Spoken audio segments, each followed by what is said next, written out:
এখানে যদি সিরাজউদ্দৌলার মোহনলাল একসাথে লড়াই করতে পারে দেশের মুক্তির জন্য, দেশ রক্ষার জন্য, ঠিক একইভাবে আমরা হিন্দু মুসলমান আমরা লড়াই করব, দিল্লির দাসত্বকে খান খান করব।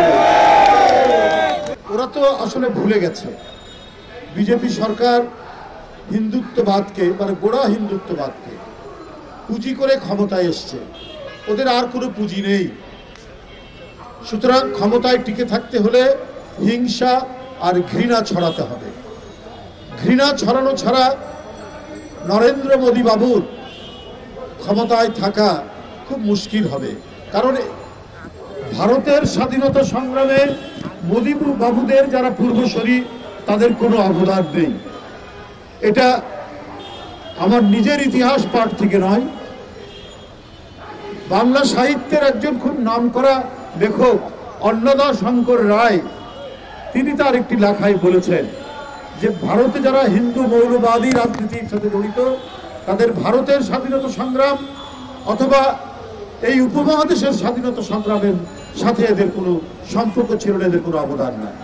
তাই ওরা বিভাজনের নীতি, বিদ্বেষের নীতি, অসুয়ার নীতি, এই অসুয়ার নীতি নিয়েই তাদেরকে রাজনীতি করতে হয়।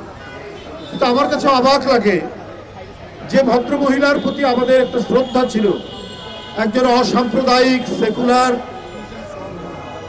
মহিলা হিসাবে আমরা যে রাজনীতিবিদকে চিনতাম তাকেও মনে হলো উনি মুখে রাজনীতির জন্য হয়তো অসাম্প্রদায়িকতার কথা বলতেন অথবা সেকুলারিজমের বা ধর্মনিরপেক্ষতার কথা বলতেন, কিন্তু ওনার গভীরে ছিল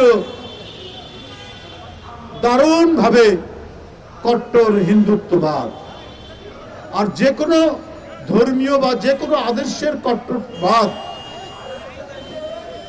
কাঠিন্য এবং কট্টরতা এটা মানবতার পরিপন্থী। যে কোনো ধর্ম সম্প্রদায়ের চরম কট্টর নীতি হচ্ছে মানবতাবাদের বিরুদ্ধে যায়।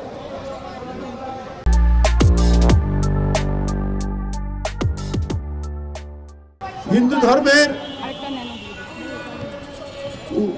উপনিষদের যে বাণীগুলো রয়েছে সেই বাণী আমরাও পাঠ করি।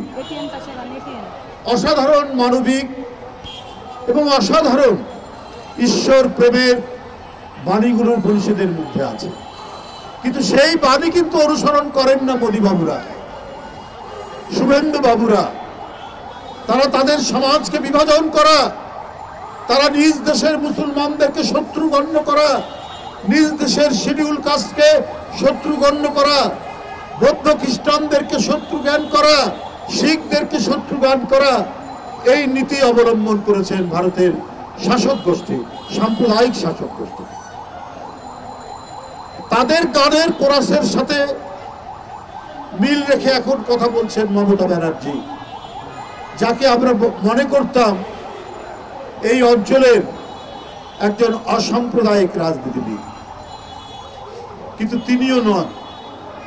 তিনিও অত্যন্ত গভীরে সেই কট্টর ঘৃণা ছড়ানো হিন্দু মৌলবাদী বা কট্টরবাদীদের গলার সাথে তাদের সাথে সুর মেলালেন।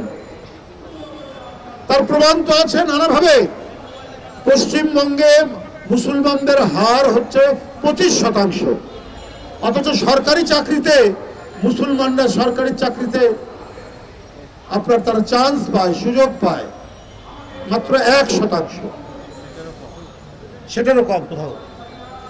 তাহলে মমতা তো কখনোই আপনার সেকুলার ছিলেন না, কখনোই ধর্মনিরপেক্ষ মানবতাবাদী মানুষ ছিলেন না।